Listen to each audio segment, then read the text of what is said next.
Well, here we go. Last Bassmaster Elite Series event of the season takes us to the Mississippi River in La Crosse, Wisconsin. I'm your host today on the Inside Bassmaster Podcast. My name is Ronnie Moore. My co-host, like always, Kyle, Jessie, and Kyle. We have one event left. It feels like we've been doing the Elite Series forever. That 2 month break was a great break, but also it makes us feel like the season's been 2 years long. And so the last event, we've got races in AOY, ROY, the classic cut line. You've got requalification on people's minds. You've got the winning in possibility this week, and one of the tightest weight venues we normally have on the Elite Series. Plus, the visuals we see at the Mississippi River might be some of the best we have all year. Yeah, no doubt about it. And you guys always make the point in studio, as for as long as I can remember, that it seems like it was 3 years ago that Bill Lowen won at the St. Johns River. That's just the nature of like the season seems like it lasts forever, and it's so long ago that we started. But you're exactly right. I wrote in my fantasy column this week that, I have no problem with, the final elite event being at the St. Lawrence River, a smallmouth fishery. We do that a decent amount, it seems like. But I really do prefer the Mississippi River, a place like the Mississippi River, at least where the weights are tight.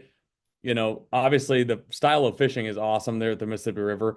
Largemouth, smallmouth, great diversity across the entire fishery. And then to your point about the weights, I mean, you can't let up. I mean, literally ounces, 6 ounces could be a matter of who knows how many places, 10 plus places. And, when you talk about points races with Angler of the Year, Classic, Rookie of the Year, that is huge. So nobody can rest easy after one good day or one big one. Obviously, the weights are going to be incredibly, incredibly close, and for me, that makes it a extremely fun tournament. Yeah, the only thing I don't like about the way we end our season right now is that, I wish we had an AOY championship. I understand the flaws of that, where, you have 50 anglers, you have 35 that really can't move, you've got 6 or 7 fighting for the classic spot, and then you just have AOY.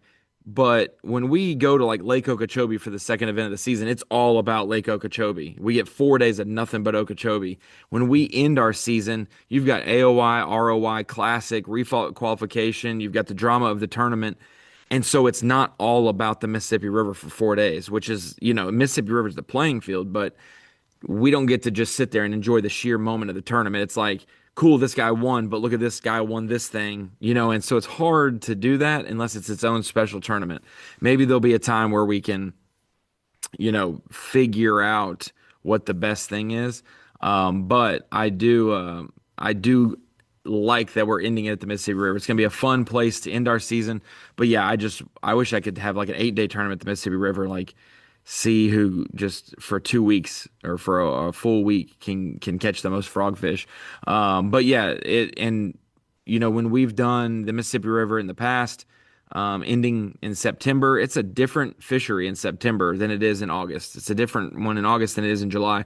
A lot changes, river flow, how big the smallmouth are getting, what the vegetation's like, and water level. And so this week should definitely be a test for the Mississippi River.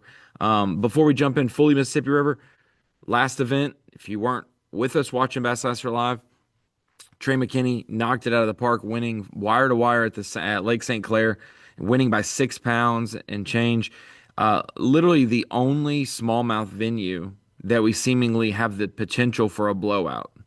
Like it's been 1.5 pounds or a 6 pound win in like the 5 Elite Series events. It's been like, within one fish or within 6 pounds. And so, but Trey knocked it out of the park, fishing around a lot of people.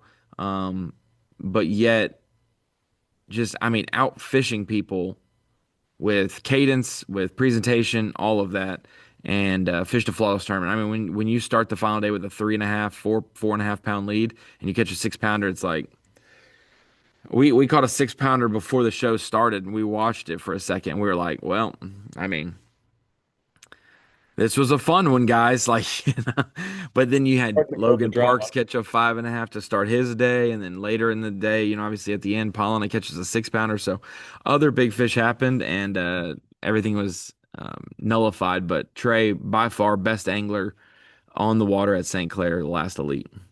Yeah, I made the comment on the halftime show either Saturday or Sunday that what really stood out is it reminded me a lot of the Welcher win at the Pasco Tank. And obviously, like nothing's ever going to compare to that as far as like the numbers just being so ridiculously skewed towards Welcher's win. But like the fact that he was fishing a general area, I'm not saying like the same exact stretch, but a general part of the massive playing field that like a ton of other guys were, Yeah. a ton of other guys. And like did not like he made it look so easy as if nobody else was doing anything similar to what he was doing. But like you just sit there and you try to dissect exactly what he's doing differently than the rest of the field. And you're like, you know what? Sometimes, like, I think it was John Garrett said this on the show at the Pasco Tank. It's like, sometimes, like, we try to make something of it and there's nothing to make of it. It's like the guy's just doing it better than everybody else.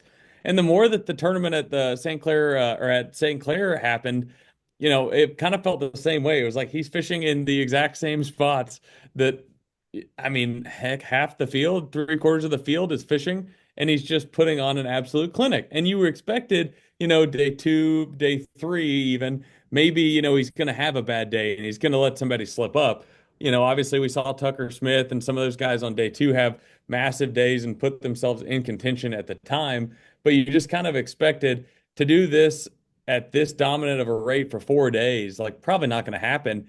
And then, like you said, Sunday morning, he catches a 6 pounder 13 minutes into the day, and you're like, what is going on here? Like, this is unbelievable. So, obviously, big props to Trey McKinney for that. And then, obviously, we'll get into it, but the AOY race, I mean, my goodness, Zona all week on the halftime show, self-admitted that like you looked at the AOY race before this tournament and you thought, well, it's going to be between Jay Securit and Chris Johnston, simply because it's nothing to do with Trey McKinney. It's just the fact that those two are so good at smallmouth fishing.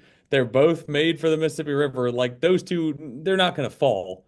And the dynamic of obviously Jay's struggles the first 2 days, hard to say struggle because you catch almost 20 pounds of smallmouth a day and you found yourself outside the cut.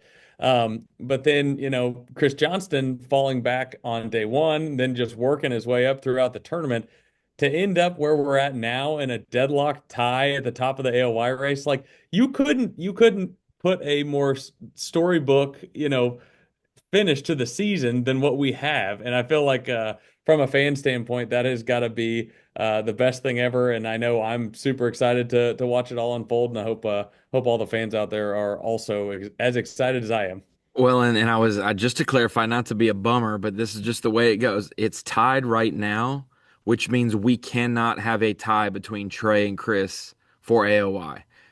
Somebody else can jump up, Kiyoya can jump up and tie one of those guys, but since they started the day the tournament tied, even if they tie in the tournament, there are in-tournament tiebreakers that will give someone a 1 point advantage. And so, what if it did come down to that though? Start the tournament tied, you catch the same exact weight, and it's literally deemed a win on AOI or a loss if you had the bigger single day bag at the Mississippi River. Like that's the only way that it could top what it's done so far.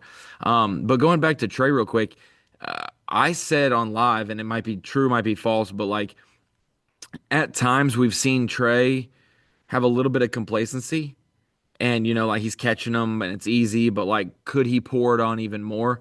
Well, when we see Tucker Smith and Logan Parks catch 25 and 26-pound bags on day two and pull within just a pound of him at the top of the leaderboard, the next day, day three, Trey is fishing and says, well, I'm not gonna pack it. I'm gonna continue to look around and look in this area because if Tucker caught 26 yesterday, I've got to still keep catching them. And he goes on to cull up like a pound and a half or 2 pounds later that afternoon, and he ends up having a 4 pound lead going into the final day. That's the last thing you want to do as a competitor is make someone who is not as seasoned on the Elite Series, make someone who is, comfortable so they have the opportunity to be complacent is to fire them up to where they like don't stop fishing because he absolutely wrecked them the rest of that day and then carried into the final day. So kudos to Trey winning that. Truly on a stretch. I've seen the Kevin Van Dam. I've seen the Jacob Wheeler, mentions. I've seen Patrick Walters mentions. Like, I mean, it could come down, Kyle, and I said we might have to get him some counseling if he doesn't win AOY this year, Like the 90s with the bonehead error at Smith last year, getting second, should have ran away with AOY by 50 points. This year in 90th or 89th at St. John's and have that chance going to the final event. And then second in the classic. Like you're talking about a guy who has had great success, a lot of money earned, two Elite Series wins in 2 years, but you're going to finish second in AOY twice and you're going to finish second in the classic. Now, I'm not wishing that on Trey. I just like that is the amount of accolades he could have possibly had in his first 2 years is unsightly, you know? So we'll see how it goes down. Why don't we just make our AOY pick right now? Who do you think's gonna win AOY? Trey or Chris or someone else? I already have mine, so there's no way I'm stealing it from yours. Who do you think? Is this the Yeti question of the day? We might as well. You know what? We'll just do it. Thank you, Kyle. We'll just make it the Yeti question of the day. You know, I'll repeat it for the viewers at home. Officially, Yeti question of the day. Who will be our Angler of the Year champion? Trey McKinney, Chris Johnston, or someone else in the field, other, so to say, and you have to write it in and tell me. But while you think about that real quick, we've talked about this throughout other podcasts as well. The brand new Yeti Ranchero backpack. By the time season's done, it's no longer going to be brand new. They've came out with new stuff at ICAST, but this is a great on-the-go, easy access Ranchero backpack. It's the latest in the Yeti lineup of tough as nails bags. No more digging through your bag. It's got the cutting edge rip zip opening where you're able to access everything in your bag without having to unload it. That's the biggest thing for guys traveling that is so frustrating is you're packing your bag at home and you realize the first thing you put in your bag was the first thing you actually needed. So now I got to get it from the bottom of the bag and undo it all. Not anymore. Multiple ways to enter that bag and be able to get it. So check it out for convenience and for durability on Yeti.com or a Yeti retail store near you. So Trey McKinney, Chris Johnston, other with a write-in vote. Chris Johnston, from what I have seen, is the most popular answer. And I think that there's no reason to believe that he won't go back to back. And everything leans that direction. But like sometimes when things are just going right, it just feels like there's nothing that can stop you. And I feel like that's what's going on right now with Trey McKinney. And it just seems foolish to think that like it's just an easy answer that Chris Johnston's going to take it again. If he does, nobody's going to be surprised, including myself. But I'm going Trey McKinney. I think that what he did at St. Clair, the momentum he's going to have from that going into this final event, you'd have to think he's spent some time up there in pre-practice, considering I think that he's probably pre-practiced every single lake on the Elite Series schedule. Um, I just have this feeling like it's going to happen. Like I think the way it played out last week, it just feels like there's something bigger going on than like he's just on a heater. Like I just think when it's your time, it's your time. It's the most overused cliche in bass fishing. But if it's not his time right now, like I don't know, man. Like it's going as well as it possibly could have, aside from that start at the St. Johns River, like you mentioned. So for me, I'm going Trey McKinney. I'm with Trey as well. I've got Trey as my pick. You know, everyone's been saying it's not as a slight. Maybe we just need a better vocabulary, but it's like uh, a lot of anglers or a lot of commentators and things like that have been saying, well, you know, Trey's gonna have Chris down his neck, and you know how good the Johnsons are. Like, do we know how good Trey McKinney is? Like, I've known this kid since he's 12. I've known of his name. You don't know many anglers at 12 that then continue the track record of doing well at their age groups and then step up and do well. It's not a fluke. And so I don't think maybe there's a little nerves. Maybe he'll admit there was nerves in some interviews and stuff he's done for you know, the Bassmaster Live. But like I think that's just his way of deflecting like ability. It's his way of being humble. Like he is very good. And I don't think he's worried about Chris and Corey or whatever the case may be. So I don't think there's like, uh-oh, you better watch out. Like, uh-oh, Chris Johnson's got to deal with Trey McKinney. Like, kid's got 5 top 10s this year and second in the Classic. And it's just a feat that we're seeing that's crazy. But I mean, the fact that we could have a guy have 5 top 10s and be tied for Angler of the Year with a guy who has 0 top 10s. That's that was That's going to be the next that's the point I was crazy going to thing. make. Like that was the point I was going to make is the fact that Now he's got I like five top 20s, Chris Johnston yeah, does, but like zero top 10s. I guess I didn't even realize that He's until got like this. 11 three times or something this Yeah, year. that's incredible. I mean, to do that, like you want to talk about consistency, like no bombs really whatsoever. I mean, what's He's trying to lowest finish? maximize his payday with less days on the water, Like I got 30, enough to get 11th and I'm out of here. 33rd was the worst finish he's had all season. Like that's ridiculous. I mean, again, it goes back to what I said. It's obviously like in this position, we're not rooting for either one of them No, necessarily. I It's like do it's like truly watching. feel it. Yeah.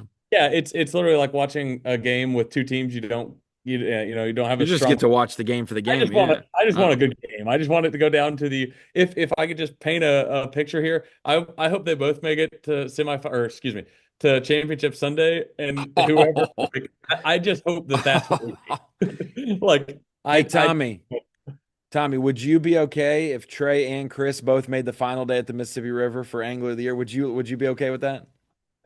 Oh, he said he's expecting it. Yeah, that would be a heck of a final day of the elite season to have the two guys tied in the top 10. And let's just make them 5 and 6 in the standings. Like, why don't we just do it might like as that? well. Might as well. Yeah, so I mean, Chris has been on an absolute tear, winning last year, having a fantastic chance to win again this year. I mean, you can't No, give him no flair. Like it's weird. It'll be like one of the most boring yet dominant seasons we've had for AOY because we just haven't had him on camera a ton late in tournament moments. The thing Chris is most known for this year is catching Andrew Loberg's 4 pounder. And that was like on a day, that was on a day 2 at 10 Killer. But nothing else so far. But what a stellar season for both, for everybody. I mean, quietly Patrick Walters with another top 10 in AOY, fifth place right now. Like it's just you could go down the list and be amazed. But let's jump into the 100%. Mississippi River.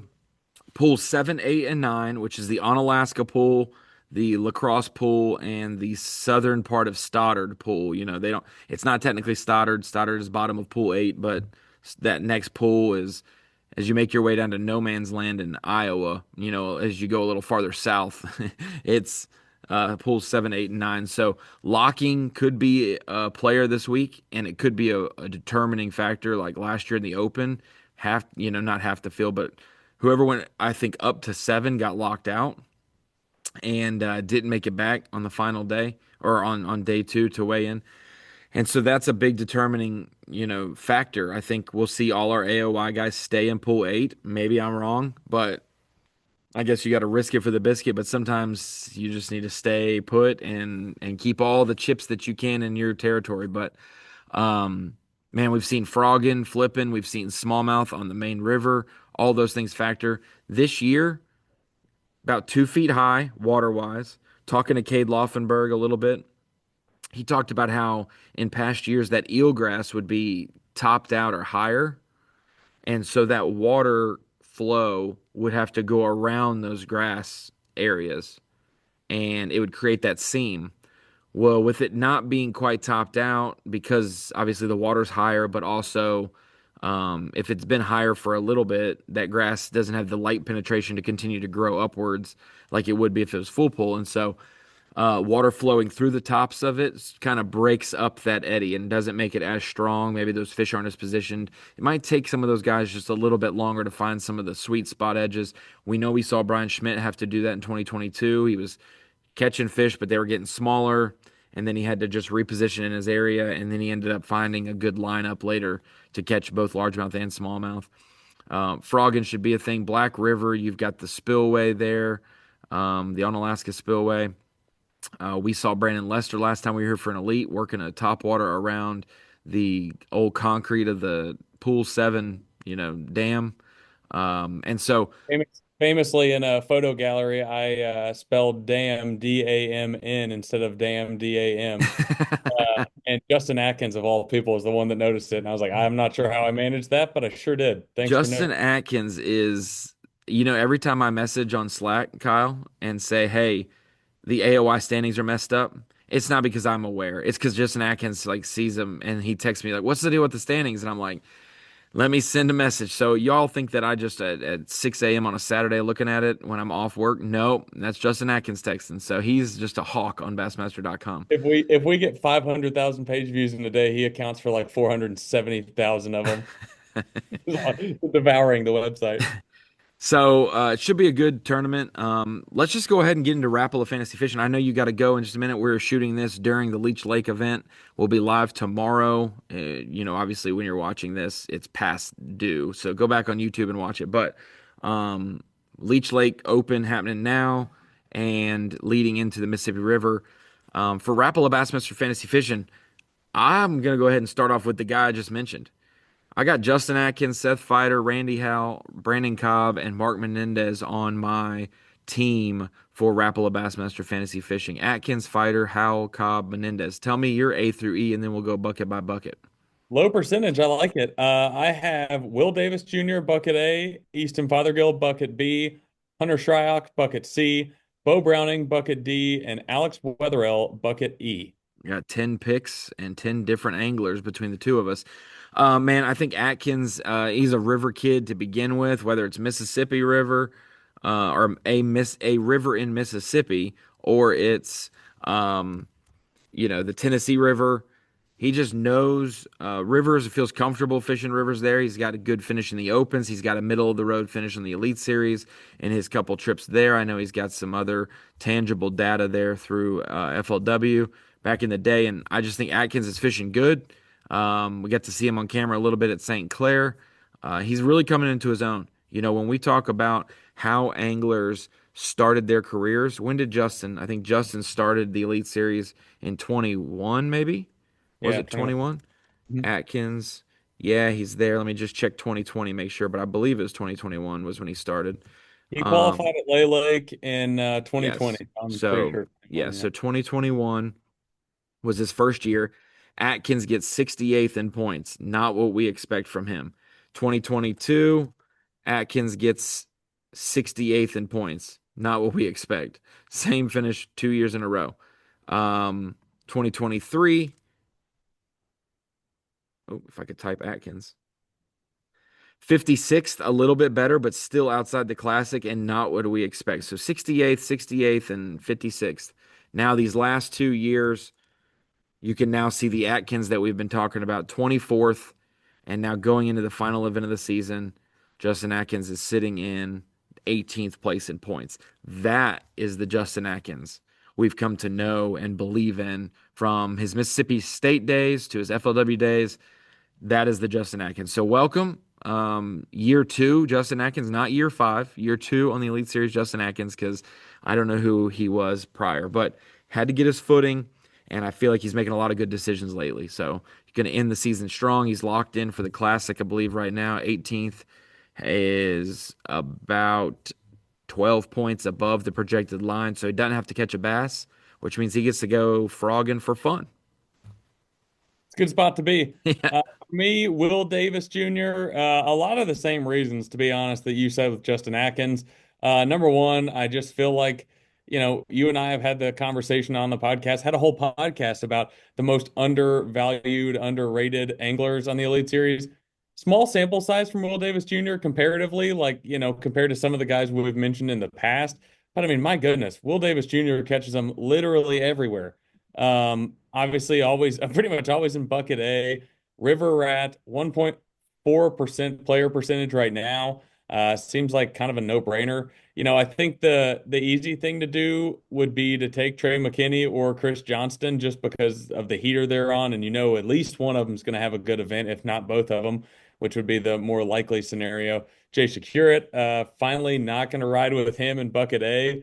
Not because I don't believe he's going to catch him. I'm confident he will. You just said you would pick him until he wasn't leading AOY, so you're man your word. Yeah, yeah, fair enough. So like I said, Will Davis, I just saw his name at the top of the bucket and I was like 1.4%. Like there's no it's not a statistics pick. It's not like you look at the numbers from past events or anything like that. It's just like why would Will Davis not catch him at the Mississippi River? So that was my rationale. For me, kind of the same deal with bucket B. Easton Fothergill, great finish there a year ago in the Opens, had the time or had the conversation with him at the end of last year, and he talked about how much he enjoyed that event, likes fishing the Mississippi River. You know, I said it in my fantasy column, and we've talked about it on the podcast before. I'm tired of his dad giving Easton the motivation of me not picking him in fantasy fishing. I think that's been Easton's biggest motivation, seemingly for the entire years when I don't pick him because he finishes in the top 10 basically every time I don't. So we're not making that mistake again. Despite the higher player percentage, I'm going Easton Fothergill and bucket B. Yeah, I think bucket B is like the hardest bucket of the season. I'm just going to list off guys that are in the proximity of the Mississippi River or have done great there. Bob Downey, Seth Feider, Austin Felix, Easton Fothergill, Caleb Kufal, Jordan Lee, Brandon Lester, Kyle Norsetter, Pat Schlopper, Brian Schmidt. Some of these other guys may have good finishes on the Mississippi River, but that is like nine guys that there's no way, no disrespect, unless his dad wants to motivate him and use it as disrespect. No way in the world Easton Fothergill should have 41% of this bucket. This should be the most 10%, 12%, 10%, 14% bucket that there is because there are so many anglers that know the Mississippi River so well. I mean, from Schlapper and Schmidt, who have done so well. Norsetter's not far over in the Madison, Wisconsin range. You've got Lester, who's gotten a top 10 here, and it's right up his style. Jordan Lee, I remember covering him there on the water, had a chance to win in 2016, I believe. Cody Um, Meyer. Look at Cody Cody Meyer's Myers' track track record on there. Yeah, I Mississippi River. I It's skipped over unbelievable. him. He's Caleb amazing Kufal, there. Evan Kung's done great there. You'll see his name later for something else with me. And Austin Felix, Seth Feider, Bob Downey. Like, I mean, this should be the most balanced bucket. Um, To your point, you could make the best drain the lake team possible out of just from Buck this, just from this 100%. bucket. Yeah. Or pick every single local that doesn't do well and have the worst one. Like, you just don't know. But, Yeah. um, I expect, maybe a lot of these guys were in their first or second year on the Elite Series when we came here the last time. So, yeah, they're from Wisconsin. Yeah, they know the river. As a different deal coming here for your first time as an Elite Series pro in your rookie year or your sophomore year. They are now in year 3 or 4 or 5. And so, expecting good things from the group that I mentioned there. I've got Seth Feider, though. I think a little bit more current flow. Cade Laufenberg's talking about instead of 25,000, which it was when Schmidt won 25,000 current flow. It's like 60,000. And so that's a lot more, but that just maybe has me thinking, even though smallmouth right now are lighter than they will be in a month, that maybe there's a active smallmouth bite that maybe fighter can get on. It's a lot easier to go throw a frog all day and catch 2.5 pounders and finish 60th than to find the winning smallmouth or smallmouth that can help you win. Fighter knows those ins and outs, and I think it's going to make his practice period a lot shorter on let me go revisit an area, see what it looks like. Oh, it looks like that. We're good to go. Let me go over here. I can go frog over this area. And he's going to have both. And I think this is a place that you can have both without running too far. You can stay in the same pool and catch both species and be in the slop and go right out to the edge and catch smallmouth. I think you can balance it both. And I've got Seth Feider balancing it well to end his Elite Series season. Doing good this year, bouncing back exactly like we think. Going to another guy in bucket C that has a great track record here. Really does have a great track record. He normally feels like this type of angler. Yes, we probably associate Randy Howell to crankbaits and treble hook baits at times or a Senko, stuff like that. But he really does well around current flow and a shallow fishery with little drop offs, and that's just the way I equate it. It's honestly the Coosa River with more grass. I think that's what we could equate the Mississippi River to a certain extent. Maybe you get hung up a little bit more on stuff getting stuck, but Randy's a couple times he's been here. Last year he was here for the Open and got locked out. So 159th, but he on Bass Track was top two. He was going to be in the top 10. He was going to have a chance to win that event. I just remember that from Bass Track. Otherwise, 2018 Elite, 58th, pretty solid. 11th, 10th, and 11th. So he's been here 4 Elite Series events. He's got an 11th, a 10th, and 11th, and a 58th. I will take that all day long. From Randy Howe in bucket B. And Um, I was wondering why the Missouri Invitational popped up, but it's because I searched MISS in his database. I was like, wait, what? So, yeah, Randy Howe is my pick for bucket C. Really haven't seen him connect well this year. Like he's not done outstanding in anything crazy. Let me see where he's at in AOY. I think he's 60th place, so he's outside the classic, looking to win to get in because he is currently about 57 points from the classic cut right now. So the odds are he's got to make a top 10. And while you're there, you might as well win it and just go ahead and get the full maximum points. So we will see about that. But I think Randy's going to do great this week. I like that. I do believe he is on my Drain the Lake roster, but for me, Hunter Shryock, it's just a style of fishing thing. I mean, obviously, we see Hunter Shryock do extremely well. Anytime flipping is a factor. I've seen him do damage on a topwater, of course. I just think he's going to be in his element in two Elite Series trips as well. Finished inside the cut both times. I want to say off the top of my head, I'm not looking right this second, but I will look now that I'm saying it. 36th and an 18th. Pretty solid for two events there. Again, a guy that needs a good one and would expect to have one here. Obviously, Brandon Palaniuk taking up a large number of the percentage, 44.1, and he has certainly had his ups there. But yeah, Hunter Shryock at 10.2. I like that pick. If you're going to mention Brandon Polnick's ups, you got to mention he's had some downs too. he's, Yeah, yeah. he's Most notably the disqualification, but that created one of, in my opinion, maybe one like I don't know. You'd have to the rank it best so high fishing up there. lore we have. Yeah. Unbelievable. Like I was having that conversation with somebody at St. Clair. Like calling your shot in a Bassmaster Elite Series tournament is basically impossible. I mean, let's just be honest. It's the closest thing to impossible that there is. Unless you're a Johnston brother on the St. Lawrence River, like it's basically impossible to just call your shot. And for him to be disqualified and say, you know what, no big deal, I'll just go win the next one. That's one of those deals where you look at it and you're like, ah, sure you will. And then you actually do it. Like unbelievable. Has nothing to do with this tournament, but it is fun to look back at that because that is one of my favorite moments on the Bassmaster Elite Series. Well, Moving, speaking of calling your shots, I think Clint Bartlett, he's a great content creator with some of the industry companies, said to me at the Classic, he was pointing, we were talking to Easton, he said, this guy right here is going to still win Rookie of the Year. You can bank on that. And now Easton's within 31 points. And like, I just remembered that and texted Clint and said, he might do it. He might do it when we thought that he might not have a chance. But perfect. Tell me your bucket D. Bucket D, going with a bit of a river rat, Bo Browning. There's some really interesting choices in Bucket D. Jason Christie has always done extremely well at the Mississippi River. I mean, it obviously fits his style incredibly well. Greg Hackney's had some really good events there, had a couple not so great events, which is a little surprising to look back on the numbers. Naturally happens though when you Plenty, go to a place multiple times. You're sure, gonna have that, sure. 100%. Obviously, a guy like Porosnik, we saw almost win. What the not the most recent, but the one 16. before that. I Um, mean, 18. Gerald Swindle always done well there. It is a bucket loaded with guys you could justify picking. For me, I'm kind of in a spot with Rapala where I'm just kind of making some picks that are lower percentage just because I have nothing really to gain. I have nothing really to lose. I'm just kind of 80% just middle of the pack, for the most part. Yeah, give me a With wild lineup so that you can just say, yeah, like, look how, I mean, just, I still if know what it I'm doing. I know what I'm if doing. it turns out I'm going to be a genius. If it doesn't, I'll just be like, I wasn't even trying.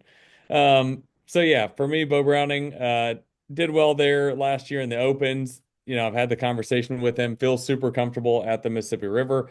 Obviously, you can do a lot of chunking and winding, flipping, plinking, frogging, whatever it might be. Clinking. Nice. All Scraping. things, yeah, all things that Bo Browning does extremely well. And after a rough couple events, I feel like he's ready to get back at him, and he's going to do it here to end the season. Who do you have in Bucket D, Ronnie? He was a little too eager to want to commentate the college classic bracket in a few weeks with me here in studio. I think he's quitting the Elite Series and he's going to be a commentator. That's what it felt like Bo Browning. So I'll welcome him, but whatever, man. No, he was. I'm glad he's going to do that with us. But he needs a good one to end the year, and this does fit his style. I Sure. think it also fits Brandon Cobb's style. It Yep. really, really does. Whether you're winding, a swim jig or a bladed jig, something like that, or being able to frog, people don't realize, um, how much top water is in the minds of South Carolinians. They have top water on the front deck of their boat every single month of the year. And Cobb's gotten a 19th here in the past. I think that he will have a good event to end his season. I expect that low percentage to pay off as well. I think for the most part, everything I've got is low percentage except Seth Fighter, but comparatively to Easton, he is low percentage, so 16 versus 41. But Bucket D, I got Brandon Cobb to end his season strong. A lot of bigger names, like you were saying, in that bucket that will soak up some of the attention. And so I think that Cobb's going to low key just have a good end to his year. And then we go to bucket E. And this is, it's supposed to be difficult because none of these guys have caught him good all year. That's why they're in bucket E. But it's also tough because some of these guys, this will be their last Elite Series event in their career, most likely. Whether it's, requalification or they're just to the stage of their career that they may retire.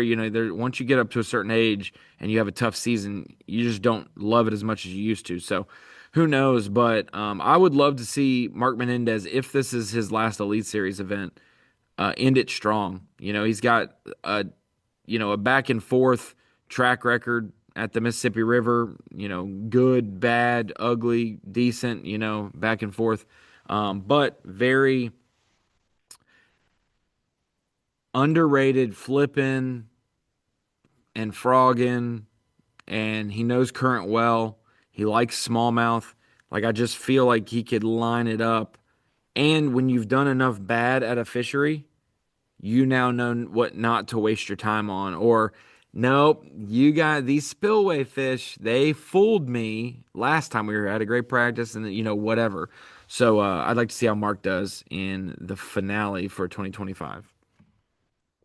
I like it. For me, Alex Weatherall said it on stage at St. Clair, that he loves fishing river systems. And the numbers back that up 100%. Like if you exclude, okay, if you just go to his angler profile, command search river.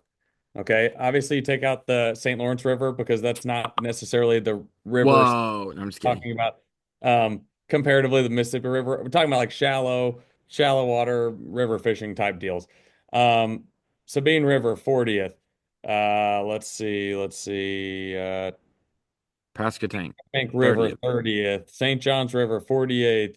I mean, I don't, it's hard to find a tournament where he has not made the cut in a Sabine, 8th. shallow water river fishery. Um, Obviously needs a good one here, and I got Alex Weatherall having a big tournament. Surprisingly, not at a super high player percentage, 11.9, maybe a little higher than some would expect. Obviously other guys in the bucket, Logan Latuso, really good river fisherman, shallow water. Um, Plenty of name, more than capable names, but like you said, obviously once you get to this point in the season, it's mostly guys that have struggled to this point. So it's always hard to base it off of momentum, but I got Alex Weatherall and Bucket E.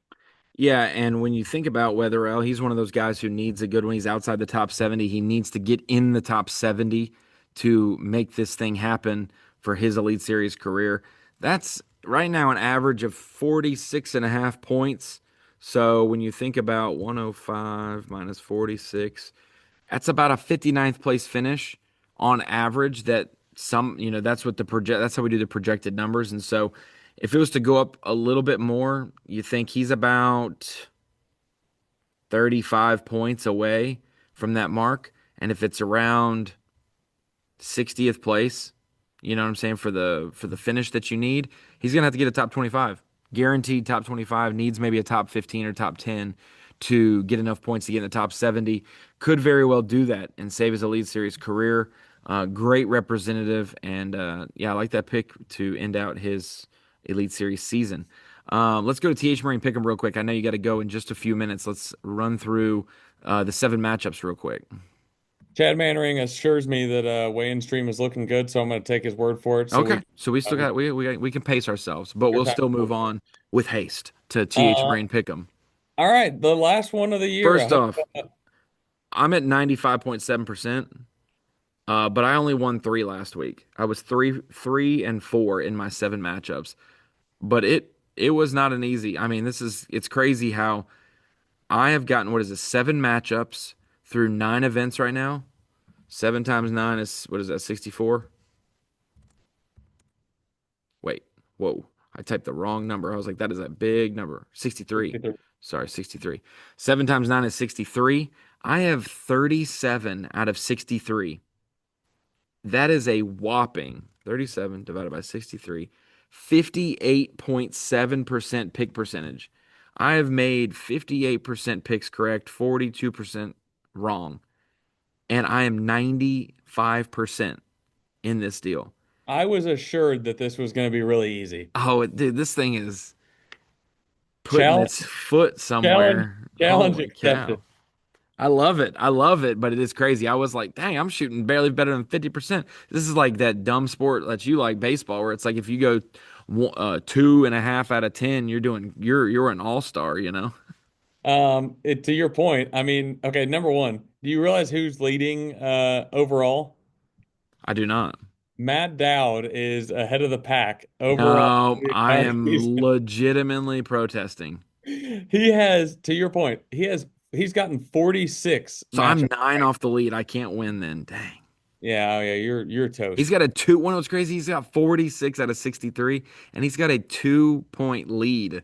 44 for three people. And then it's a bunch of 43s, bunch of 42s, all the way down to where we are. But The pressure's on him. It's gonna get Matt, to him. is it actually Matt Dowd or is it I Matt swear. D? I swear I talked to him about it at St. Clair. He's the one that brought it up to me. Of course he did.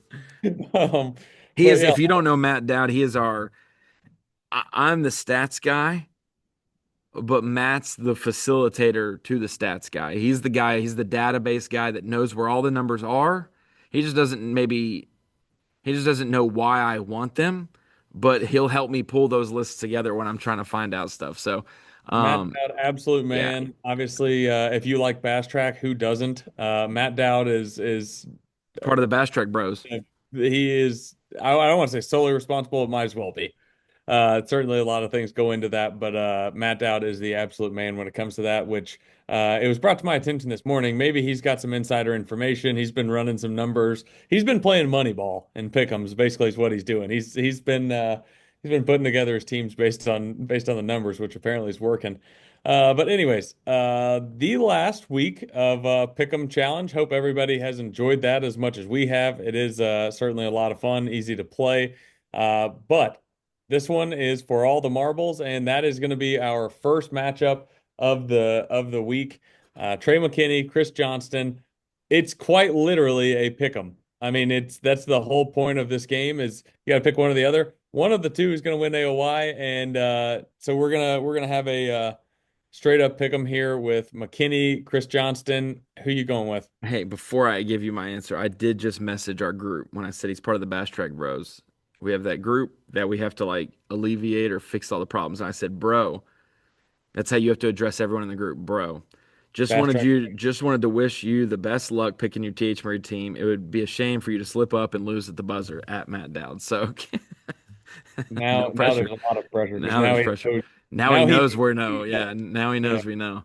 I got Trey McKinney. We picked the AOY. It would be dumb for me to not like. I got to ride with him and everything then because they're tied. You know, I can't, it's not Could like you also can say justify he's up by 30 and I still think Chris is going to beat him this week, but he's going to wait out. No, they're tied. So it's you Trey. could also justify saying that Chris Johnson's going to win and pick him so that one way or another you're right, either with what you said or what No, you picked. no, because then if if Chris won AOY and I pick Trey and pick him, I lose both. You get zero.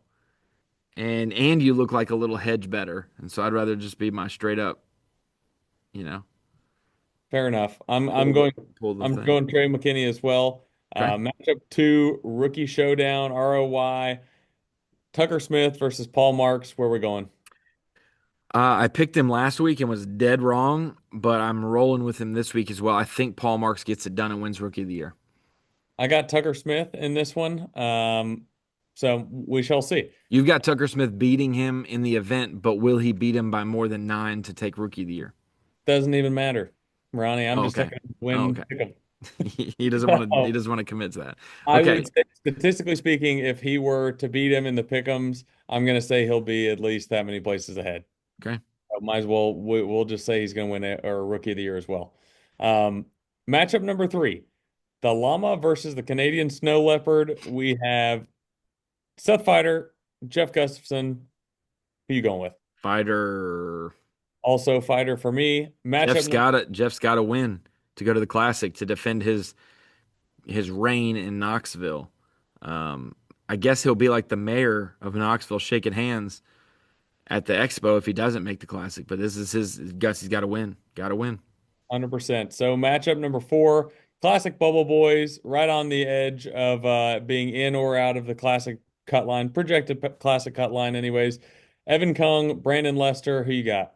Give me Lester. So rock solid.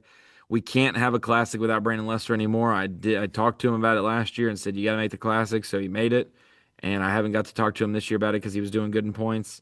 Do not slip out of that. I think that Lester has a great track record here, at least in 2022, and I think that he doesn't get nervous, so I think he's gonna do just fine. I'm with you there. Got Lester as well. Matchup number five, close to home battle, Jay Shakurat, Bob Downey, who you got? I've got Bob Downey, and I'm gonna even double down. I don't think, let me just make sure I need to look at my points. I'm looking. I've got Bob Downey, and I think Jay Shakir will finish fifth in AOY. I think he'll drop another spot. I think that it's just um, a debacle, 10 killer, St. Clair, Mississippi River into the season for Jay, and it'll make him underrated for next year. So you buy stock in Jay Shakir now because next year's going to be great. But I think he's going to end the season a little tougher than we all thought, because it was so easy. Fishing is such a easy thing to predict that in what was going to be a midsummer scope fest, a smallmouth scope fest, and a river fishery in his home state, he's going to be it's paved success to win. It has not gone that way, so I think it's going to be a little tougher. See, I'm going to disagree with you there. Not that this is even the conversation we're having, but I guess we are now. Um, I think that there's no pressure on Jay whatsoever. Now, just knowing that, like, he's obviously not out of it, but like, certainly much less likely to Yeah. win Angler of the Year than certainly was last week or the week before. Uh, but I think there's no pressure on him now. I think that obviously firmly inside the Classic, I think he's going to have a really big event. Like, I think he's gonna. I would not be surprised at all if he top tens it. Like, I think he's gonna end it on a strong note. But So with we that shall being see said, you're there. picking Bob Downey. No, I have Jason Garrett in that matchup. Matchup number six, River Rat Race. Brian Schmidt, obviously previous champ there, and Gerald Swindle, another guy that's had plenty of success at the Mississippi River. Where are you going? Give me Schmidt and then some. I got Schmidt as well. And then in the last matchup, we have matchup number seven, Straight, Braid, Homie, John Cox, Greg Hagney. What you got? Ooh. I feel like John Cox should do better here than he has. So I think John Cox is going to do that this next week. I almost forgot he's on the Elite Series.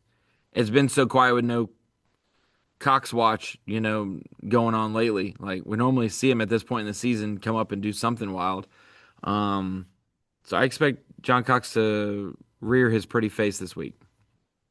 I mean, isn't that a crazy thing to say, though? I mean, I see what you're saying, like as far as not having him on camera necessarily, but is he not like where's he at in AOY? He's having a fantastic season. Yeah, 13th. Yeah, outstanding. Yeah, but like a 38th, a 52nd, a 35th, a 66th, an 18th, a 62nd, an 11th, an 8th. Like No, it's like I get what you're I saying. don't even remember him fishing this year. Like I said, if Chris Johnson wins, it'll be the most boring AOY season we've seen from someone, and and yet it was so dominant there. He's got a couple really good finishes, but it's just like, wait, where's That's Cox at? at the Classic next year for the AOY speech, if that is the case for Chris Johnston, like the fellas at JM, you guys are going to have your hands cut out for you because he's not been on camera like as much as, to your point, like a traditional AOY um, winner would be Oh, with I less know. hands, of Yeah. course. We got just a bunch of day two on camera with him. So Um, so definitely yeah, gonna. who do you have? Cox or Hackney? I also have John Cox. Ooh. So we're both going against Mark Zona, who said Greg Hackney's going to win this tournament to get in the Classic. I'd be all for that too. I would have no problem with that. Matter of It's fact, been that would be awesome. 7 years since Greg Hackney's won a Bassmaster event. He's Seven due. years. He's due. Do. All right. Last picks of the season. Whoa. Falcon rods drained the lake. I'm at 90%. I know you're like 15th in the world or something. 151st. So I'm 99.5. So the pressure is on here. Got to stay. I'd like to stay in the top 99%. I mean, that Hey, would be sweet. just for the record, there's a young high schooler from Canada. Yeah, from Canada. Yeah. Jeff Penner loves watching Bassmaster, always in the DMs. He forgot to set his lineup before St. Clair. He set it right after 10 Killer and then deleted all the picks so he could watch our podcast. Well, if you remember our podcast, it came out the day before the tournament.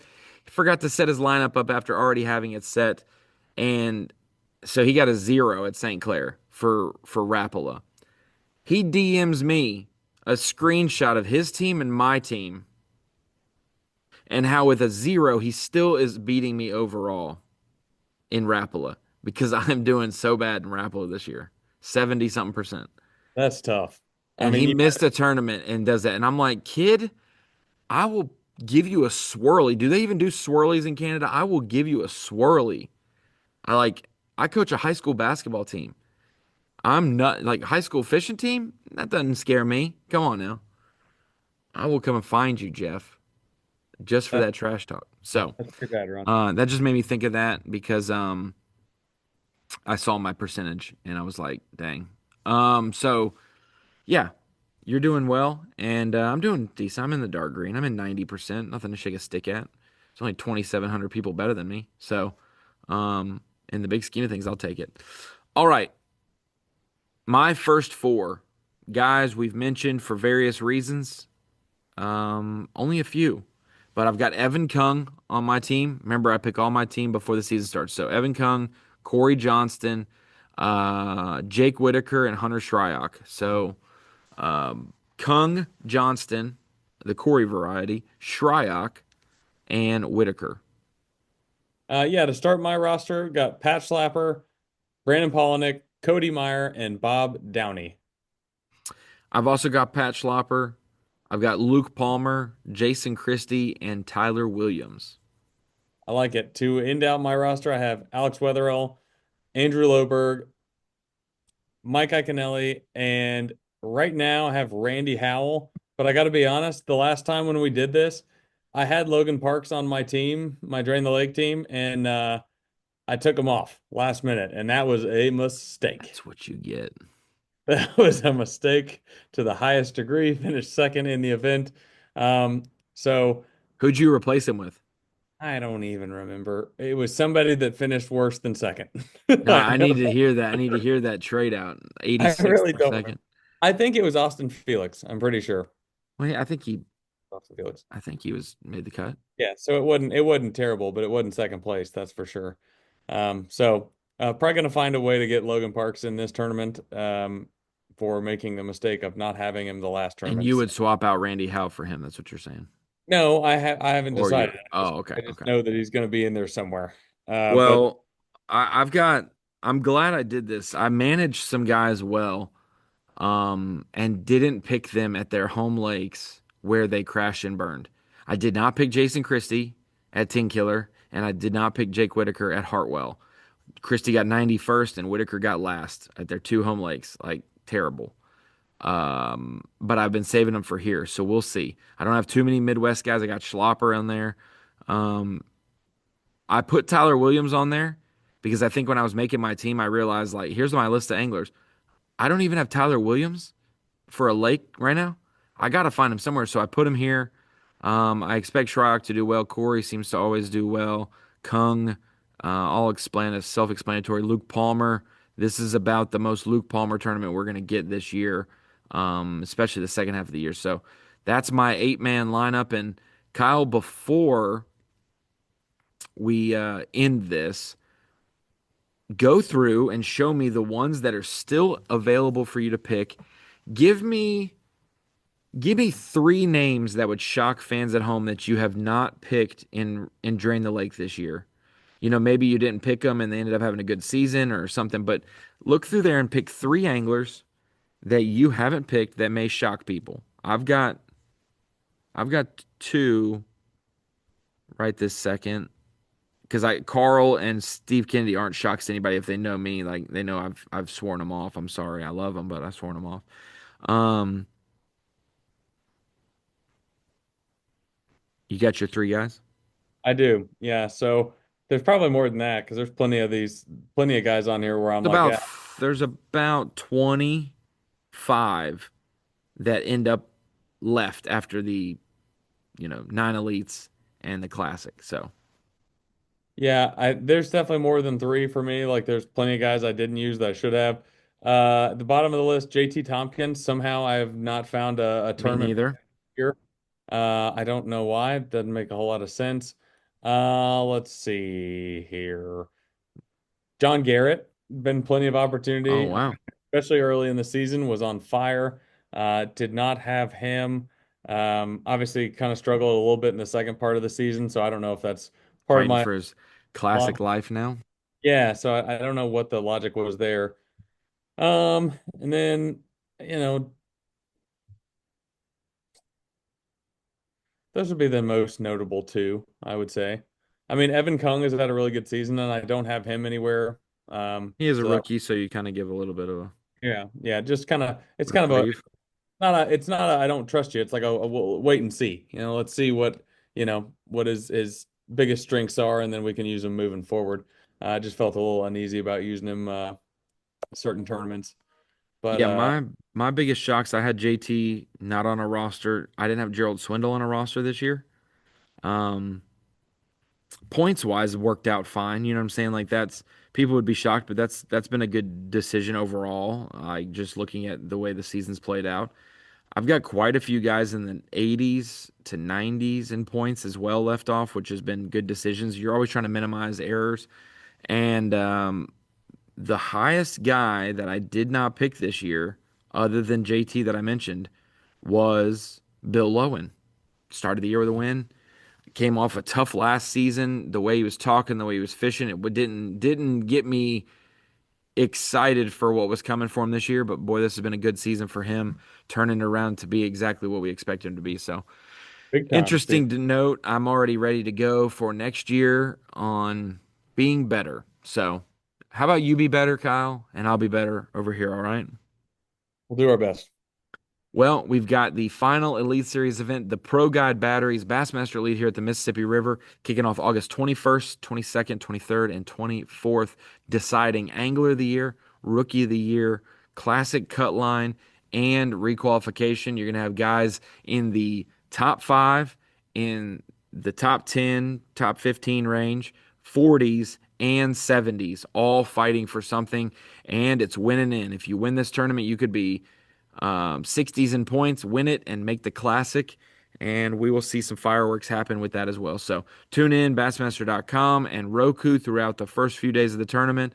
Then we hit FS1 like usual on Saturday and Sunday. You can also check us out in the afternoons, those 2 days on Bassmaster.com and Roku as well. Well, for the podcast, that's Kyle Jessie. I'm Ronnie Moore, and we're done. We'll hit you with some postseason stuff. We got some cool things coming this year for the rest of the podcast.